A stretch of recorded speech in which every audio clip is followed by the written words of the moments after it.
आप सभी को रंगों के त्योहार होली की बहुत बहुत शुभकामनाएं। सबके अंदर उमंग उत्साह है, बहुत ही उत्साहपूर्वक से हम इंतज़ार करते हैं इस दिन का और बहुत ही धूमधाम से मनाते हैं। बहुत खुशी मिलती है हमें। हम खूब सारे तरह तरह के भोजन बनाते हैं, तरह तरह के में रंग बिरंगे कपड़े पहनते हैं, नए नए कपड़े पहनते हैं, दोस्तों से मिलते हैं, रिश्तेदारों से मिलते हैं। खूब जितना हो सकता है गाना बजाना सब करते हैं, एक दूसरे के घर आना जाना करते हैं, बहुत तरह से मनाते हैं, बहुत खुश होते हैं। तो आइए आज मैं थोड़ा सा कोशिश करती हूँ आपको बताने का कि इसके पीछे जो आध्यात्म में, तो ऐसे तो कहानियाँ जो बताई गई हैं पहले वो बता देती हूँ। ऐसा सुनने में आया है कि जो हिरण्यकश्यप थे वो खुद को ही भगवान मानते थे, वो किसी को भगवान नहीं मानता था। तो उसका ही बेटा खुद जो प्रहलाद था, प्रहलाद मीन्स प्रभु का औलाद, तो वो भगवान को जन्म से ही श्री कृष्ण को भगवान मानता था और उसे अपने प्रभु मीन्स बहुत ज़्यादा वो प्रभु को मानता था, जो कि उसके पिता को हिरण्यकश्यप को बिल्कुल भी पसंद नहीं आता था, क्योंकि वो खुद के आगे किसी को कुछ समझता नहीं था। तो वो उसे बहुत गुस्सा आता था जब उसका बेटा अ, मानता था भगवान किसी को। तो वो सोचता था, मतलब वो उन दोनों में इतनी दूरी बढ़ती गई कि उसने सोचा कि चलो इसकी हत्या ही कर देता हूँ। और उसने बहुत तरह के प्रयत्न किए ये देखने के लिए कि देखता हूँ कि तुम्हारा भगवान तुम्हें बचाता है कि नहीं। और ऐसा ही होता है, उसे कई बार पहाड़ों से ऊपर नीचे फेंका जाता है, कई बार उसे जलता हुआ या मीन्स खौलता हुआ तेल में कढ़ाई में डाला जाता है, कई बार किसी जानवर के आगे रखा, मतलब बहुत तरह के प्रयत्न किए जाते हैं उसको मारने के। बट कहीं कुछ कुछ होता है ऐसा कि वो बच जाते हैं, प्रहलाद हमेशा बच जाते हैं। तो एक बार जो उनकी बुआ होती है होलिका, वो कहती है, उन्हें एक वरदान में उनको शॉल मिला होता है जिसमें कि कभी आग नहीं लगती है, मीन्स वो जल नहीं सकती है। तो वो कहती है कि मैं प्रहलाद को गोदी में रख लूँगी और फिर तुम मुझे जलाना।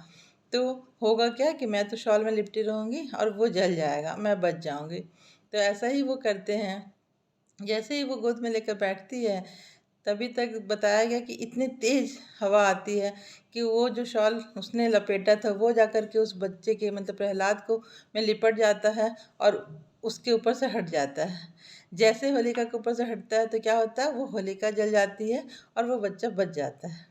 तो उस दिन से ही हम उस इसलिए हम होलिका जलाते हैं। होलिका के दिन हम बहुत तरह की चीज़ें जलाते हैं।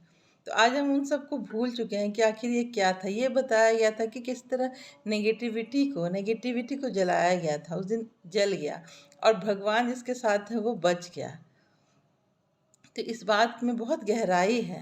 आज हम जो भी सामान हमें मिलता है, लकड़ी हो, पेड़ पौधे काट देते हैं, बहुत चीज़ करते हैं और जला देते हैं और सोचते हैं क्या, आप अपने अवगुणों को जलाइए, इसका स्वाहा करिए।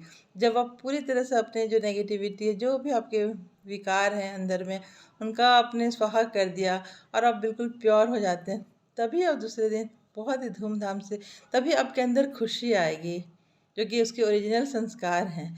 होली का अगर आध्यात्मिक मीनिंग देखें तो होली मीन्स, पहला तो है कि होली मीन्स जो बात बीत गई सो बीत गई, पास्ट इज पास्ट।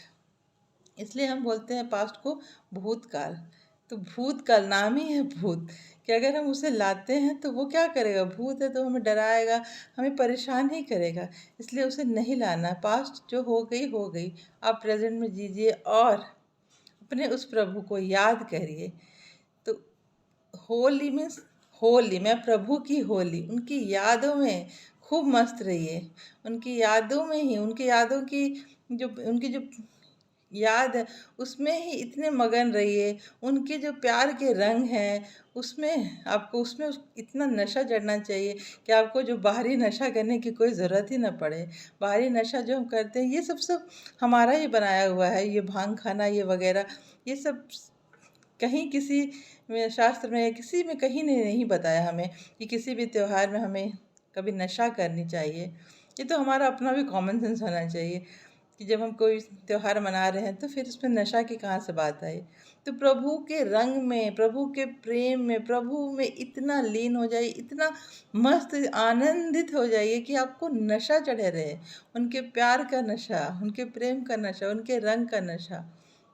ये रंग है, उनके रंग में रंगना। रंग में, मतलब वो संग का रंग, उनके संग का रंग चढ़ाइए, ताकि आप खूब ऐसे ही खुश रहे, मस्त रहे हमेशा।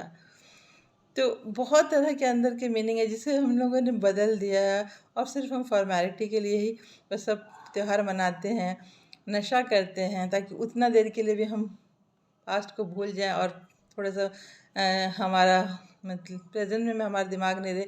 बस एक होता ना कि थोड़ा देरी के लिए हम सब कुछ भूल जाते हैं, बट वो थोड़े पल के भूलने से क्या होगा, फिर तो वो आप जब होश में आएंगे तो वो आएगा ही, वो वैसा ही है, पास्ट कहीं गया नहीं होता है।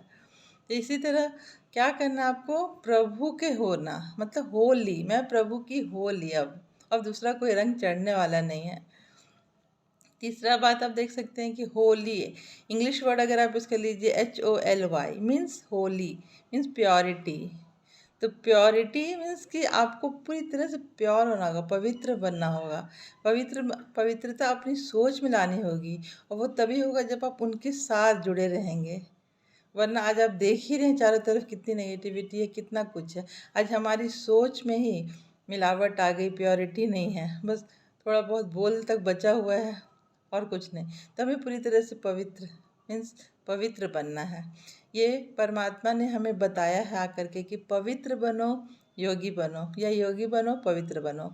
ये बनना ही होगा अब, और अब समय की भी यही डिमांड है, यही मांग है।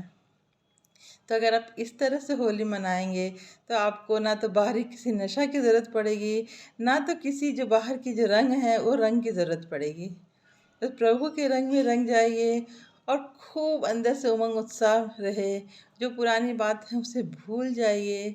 और अगर मेरी कोई बात बुरी लगी हो तो फिर कहा जाता है ना, बुरा न मानो होली है, तो फिर एक तिलक लगाइए आत्मिक स्वरूप को याद दिलाने का। जब कोई हमारे यहाँ होली नहीं खेलते तो हम क्या बोलते हैं, बस एक तिलक, और ज़बरदस्ती हम एक तिलक लगा देते हैं, बस एक, और कहते हैं बुरा न मानो होली है।